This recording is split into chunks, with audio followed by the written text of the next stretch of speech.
Today, my 2025 911 Emergency Small Business Blueprint. Happy Thanksgiving to all my friends and subscribers and viewers and clients south of the border.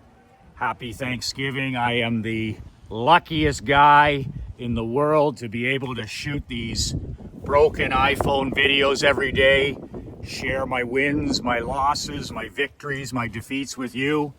I get up every day and get to live life and on my own terms and do what I have obsession and passion for.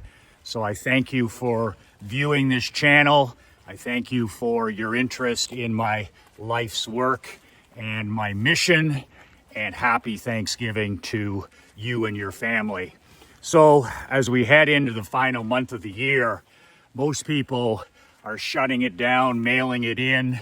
They've used every excuse in the last 2 months, everything from Halloween to college football to Thanksgiving. Soon it'll be Christmas, Christmas Eve, New Year's Eve, everything and anything but working. And I've always done the exact opposite, especially in the month of December.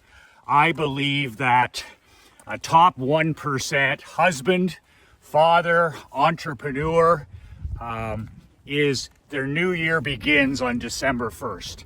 I learned in the hockey business when I was coaching pro hockey, when I was coaching amateur hockey, that momentum in life, business, and in sport is highly, highly underrated.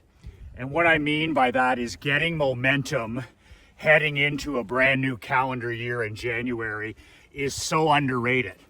And in the hockey business, I remember I used to constantly, make sure that my players were on task, buttoned up, and focused like never before in December.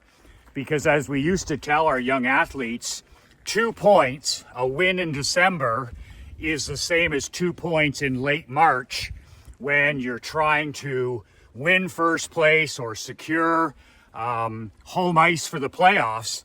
2 points in December is just as important as two points in March. So stack the 23s, stack the W's, as many as you can in that last month of December, in your personal life, in your business life. So I get this question all the time. I was on a podcast the other day for small business owners and entrepreneurs, and the host of the podcast asked me what would be my number one piece of marketing and sales advice for small business owners like us with 1 or 2 or 3 employees, maybe a few more employees, but small business owners and entrepreneurs.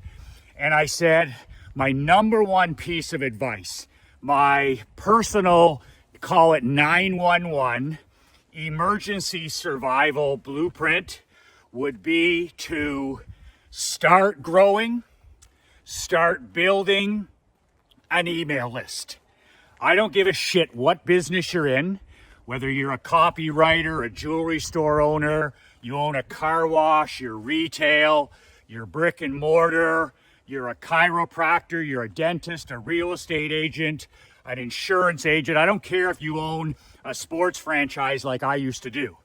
The first thing I did in every business that I have been involved in the last 25 years is enter that industry and immediately start building a caveman email list. It's not sexy, it's not popular, it's not a shiny object as, Flakebook or X or Instagrunt or BoobTube or any of these other social media platforms. But when you build an email list, you own the pipes. Do you understand what that means? When we build and use social media platforms, which is perfectly okay.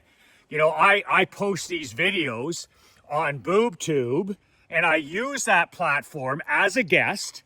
I don't own the platform. I don't have any rights. I don't have any privileges. I shouldn't. It's their platform. But I use these videos to get people to move over to my daily email list. my Punch Drunk Tomato Can letter. You can do that by clicking on the link below. Brassballsecrets.com. Brassballsecrets.com. And when you join my daily email newsletter, you also get the bonus of downloading my book for free. I have a brand new book I wrote several months ago called Unfuckwithable. 5 ways to unfuck your life in the next 30 days. So when a person watches my video on YouTube, they get value from watching the video. I always share one thing that's working or not working. And then I offer for them to join my email newsletter. Every day I send an email with another video at around 10 a.m. every single morning. And then they can also download a free digital copy of the book. So some days we'll have 35 people sign up for our daily email newsletter. On a really busy day, sometimes we'll get 70, 75 people signing up for my email list and newsletter and book. It all depends on the video. But the thing to remember is, I don't own the pipes when it comes to BoobTube, and I understand that. I'm just allowed to use the platform, and I understand that I don't own the pipes. When I get people to come off of anti-social media like this, like BoobTube, and then they join my email list, they get a daily email, they get to download my book for free. Then I'm starting an email relationship. And I've been able to use these daily videos over the last 2 to 3 years to grow our lists into the tens of thousands. Every day I get up and shoot a video. Every day I send an email. So I own the pipes when it comes to email. Mark Andre, my business partner, and myself, that's our list. That's our asset. We own those thousands and thousands and thousands of emails of entrepreneurs and people that have downloaded our book. We're in control of the email. We own the pipes. So in other words, I'm not going to wake up someday and have, my platform on Twitter or my following on YouTube or Instagram or whatever platform it is. It's only a matter of time until you wake up some morning and it's vanished. You could maybe do nothing. But one of these days, and it could be tomorrow, it could be 2 years from now, but there's a chance your social media platform and the following that you work so hard to build just vanishes into thin air. And you ain't getting it back. I had a guy tell me at a mastermind last month, he said he woke up one day, a couple of months ago, he had a Twitter following, an X following of over 5,000 people, and he woke up one Saturday morning and it was gone. And he wasn't a guy who was posting a lot, he wasn't controversial, any of that stuff. It was just gone. And 2 months later, he still hasn't recovered it. It's just been canceled. He's been deplatformed with no explanation. Do you really want to build your business on quicksand? Or do you want to build your business on cement, a foundation of cement? Every business I've been in the last 25 years, I went into it as a rookie, as a newbie, somebody pretty wet behind the ears, but I knew the one thing I had to do, not 3 things, not 5 things. My number one priority was to build an email list. And I was starting at scratch, 0. When I was washing windows, email was just starting, and I had to put those emails in. I had to write them down on my pad of paper after I washed the client's windows, run back, get my sister to help me put it into this, this group email so that I could send emails to my window cleaning list every week. That's how long I have used the 8th wonder of the world, email, to grow my business. And in the window washing business, I had something like 140 people on a group email list, and I would email them to let them know that I'm coming downtown on Wednesday at 4 o'clock after school, and I'm going to be washing windows. And if they want anything extra done, then I can do it then. So it was a reminder and an upsell. Email 25 years ago. And then when I got in the hockey business and I owned 2 franchises of my own, the hockey business wasn't just coaching. The hockey business was I had to fill the stadium. I had to fill the arena twice a week to pay the bills. So I had to sell game tickets. I had to sell season tickets. I had to sell corporate tickets. I had to sell sponsorships. I had to sell ice logos, rink boards, you name it. Sell, sell, sell, sell, sell. And that's what we did. And 90% of it was done by regular email. I would send an email the morning of a home game. I would send emails all summer to sponsors. I would follow up by email. I sell season tickets by email. And then on the hockey side of the business, where I was the coach, I literally used email to recruit. I would recruit, I would email kids, I would text kids, I would go to their house and meet their parents. And email was a really big part of my player recruitment. And then when I started the barbershop from scratch, #1 barbershop in the country for 6 straight years, email was our secret weapon. It was our superpower. Every single person that walked in that barbershop for 6 years, we had a non-negotiable rule. You captured their name, their mailing address, and their email. And if people said, well, what do you need my email for?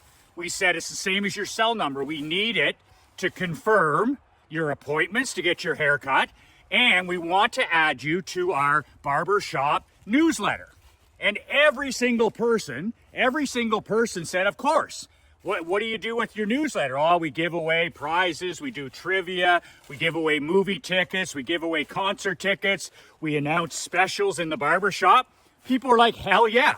But every single person that walked through that door or phoned or visited our site, we captured their email. Same thing in the insurance business. I mean, I almost went broke trying to pay my dad back over the 10 years. I was like, how the hell am I going to pay this much every month? And it was email that saved my bacon. I was like, I'm not going to be able to make these monthly payments. I mean, I'm fucking starving the way it is. I'm living in a shoebox apartment. I'm driving a car that's a piece of junk. And my dad, I can barely do it. And then, as a Hail Mary, as a Doug Flutie Hail Mary, I said I got nothing to lose, and I started collecting emails. And we literally had less than 200, we had 3,000 clients at the time when I bought the business. And out of those 3,000, we had like 200 emails, which is pretty pathetic. So I got this email platform. It doesn't matter, they're all the same. And I got the team together and I said, listen, I'm gonna pay you $1 to grab an email. If the person walks in, grab their email. If they phone, grab their email. If they call for a quote, grab their email. If they go to our website, we'll grab their email. Well, we started off, the girls and guys would have a 3, 4, 5 email a day. Then a few months later, they were capturing 15 a day. And we went from 0, I guess, to 200 emails to 62,000 emails. And it took a decade and a half. But you want to talk about a money asset. That was the thing that drove our insurance agency, was the fact that anybody that had contacted our business in the last 17 years, we had their name, their email, in a lot of cases their cell number and their mailing address. But it was email every week that kept us top of mind. We were omnipresent. When their policy came up and they weren't insured with us, there's Michael again. There's Michael giving tickets away. There's Michael wishing me a Merry Christmas. There's Michael, talking about the Super Bowl. All personality emails, 62,000. And then I was able to sell the email list for $500,000 when I sold the business. It's extra. I said, I have this asset. Are you interested in buying it as well? And they were like, well, what is it? And I said, it's my email list. I said, every time I send an email out to this list, we swamp the agency in business, referrals, quotes, you name it. Well, of course. I said, I want $500,000 for it. They didn't bat an eye. They said, absolutely. We don't want that going to some competitor. So that's the thing about building an email list. It'll feed you and your family as you grow it, as you run your business. And then the day that you want to walk away into the sunset, the day when it comes, whether it's 10 years, 20 years, 30 years, and you want to walk away into the sunset on your own terms, you have an asset to sell. I don't care if it's 500 people or 1,000 people. If that thing brings in consistent money and you have a relationship, you can sell your email list when you sell your business, and you can sell it separately. It brings you present bank, which is all the time you're running your business, and what I call future bank, which is the day you walk away into the sunset. I sold my hockey email list, my barbershop email list, my coaching email list, and my insurance email list separate from those business sales. That's a nice feather in your cap when you sell your business and all of a sudden you have an asset over here that's worth 50 grand or 100 grand or 500 grand or whatever. But man, oh man, this is the number one thing that small business owners need to do heading into a brand new year. Especially with Daddy T in the White House. Do you understand what's ahead of us? Because of this election victory, for the first time in so long, you are getting the environment and the playing field that you dream of. We've talked about it, we whine, we cry about the politicians and all this stuff, the anti-business and all this other stuff that goes on. Now we got 4 years, God willing, we got 4 years of pro-business, of pro-capitalism, of pro-family, of pro-achievement, of pro-wealth, and pro, self-reliance and personal responsibility. To me, it's like we have an extra player on the field starting now. You don't have somebody that wishes you not well. You're not up against somebody who doesn't like small business owners. You're not fighting anti-achievement. You're not fighting socialism. You've got a 4-year sprint. And that's the way I'm looking at it as a businessman, and Marc Andre and I have talked about this, is now is the time to sprint. And then after 4 years, we have no idea what's going to happen. We have no idea if you'll ever have it this good again as an entrepreneur. So go balls to the wall. Put both feet on the gas pedal.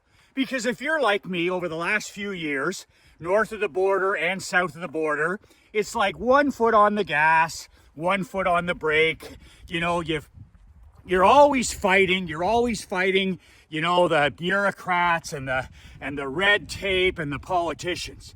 But for the first time in my lifetime as a business owner, it's just a 4-year sprint. I want to make as much hay as I can put in the barn in the next 4 years. And then after 4 years, I may just say, Mark, I'm done. He may say, I'm done. We may say we're going to sprint another 4 years. Who knows? But I'm not going to look a gift horse in the mouth. This is an opportunity where we have a chance to put hay in the barn, and we're going to do it. And how are we going to do it? We're going to continue to go all in on email. We're going to continue to grow our email list to 1 million subscribers. That's our goal. That's our number one business goal, is to grow our email list to 1 million. We have a lot of work to do, but every day I get up, it's going to be the same thing. How can I grow my email list with great people, with great buyers? Secondly, I'm going to continue to email and build relationships every day by emailing. You don't have to be a psychopath like me and send an email 7 days a week and shoot videos. You don't have to do any of that. But you do have to mail your list consistently. In the insurance business, for me, that was once a week. In the barbershop business, that was once a week. In the hockey business, it was twice a week. But you just have to do it consistently. And then the third thing, and I call this the most ethical and the most moral and the most patriotic thing you can do. I get so frustrated with small business owners who are afraid of selling.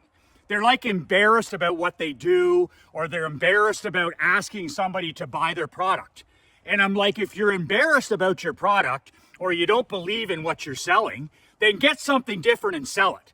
But if you do believe that what you have helps people, then sell the hell out of it. Sell the hell out of it. And sell the hell out of it by email. And that's the thing when it comes to my newsletters, my books, my masterminds. This stuff, I believe, changes lives. So I get up every day and shoot a video, and I get up every day and I send an email, because I believe it's the most moral, the most patriotic, and the most ethical thing I can do. I don't think I'm going to serve anybody. Like my grandfather said, Michael, you're not serving anybody. In fact, you're being very selfish when you know you have information, you know you have some wisdom, and you know you have a product that can change lives, and you're too much of a pussy to sell it. And that, these people that are afraid of their list, they're afraid of unsubscribes, they're afraid of all these things. And I'm just like, are you kidding me? And selling, we need selling. We need people to be proud and unabashed about selling. And selling helps raise all boats. A rising tide does what? It raises all boats. So that's my 911 small business survival blueprint for 2025. It's balls to the wall. It's get some hay in the barn. It's swing for the fences. It's go all in. It's a sprint for the next 4 years. But it's all based in doing one thing. When I had my recent Orlando mastermind last month, very successful people in that room, 15 entrepreneurs. Some of these guys are doing extremely well. But the one thing they all struggle from is complication. They struggle because of complexity and complication. Everything has to be difficult. And that's human beings. We're all great at making things complex and difficult. And I remember telling the guys the story of Steve Jobs. I said, listen, when Jobs was fired at Apple, the company almost went bankrupt. Apple, the most valuable company in the world today, almost went bankrupt. Then they had to go on bended knee and bring Steve Jobs back after they fired him. Well, when Jobs got back to Apple, he agreed to come back. Guess how many products they had?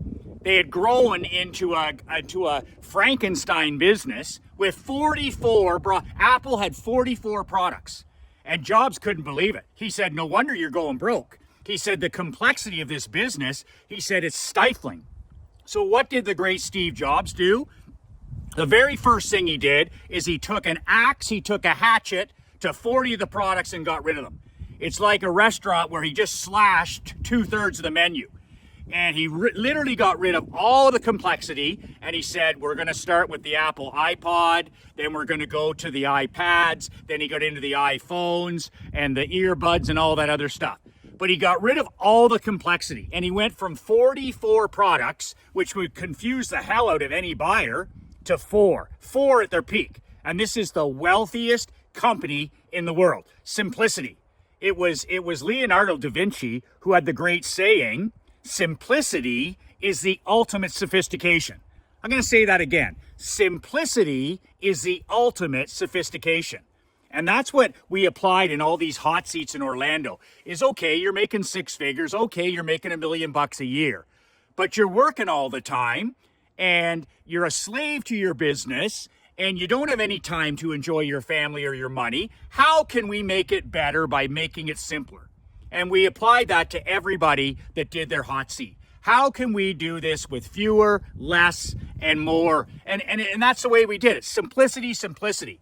And when it got down to the heel of the hunt, all of these business owners were able to take all that marketing they were doing, trying to make anti-social work and trying to put ads on Facebook and trying to do radio and trying to write books and trying to, do shorts and videos. I said, start building an email list, grow your email list, email it consistently once or twice a week, and sell them products that'll help them, that'll make their life better.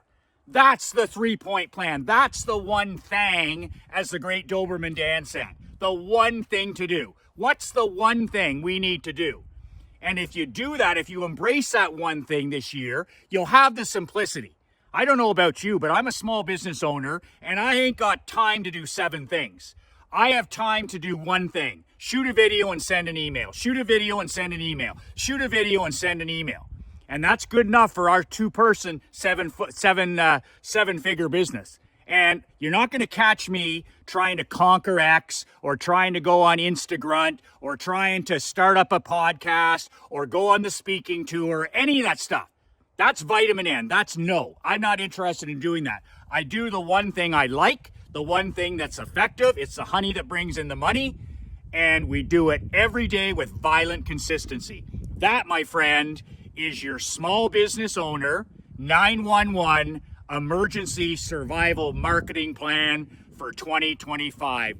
please, please, please, I'm begging you, start building and growing an email list from zero if you have to.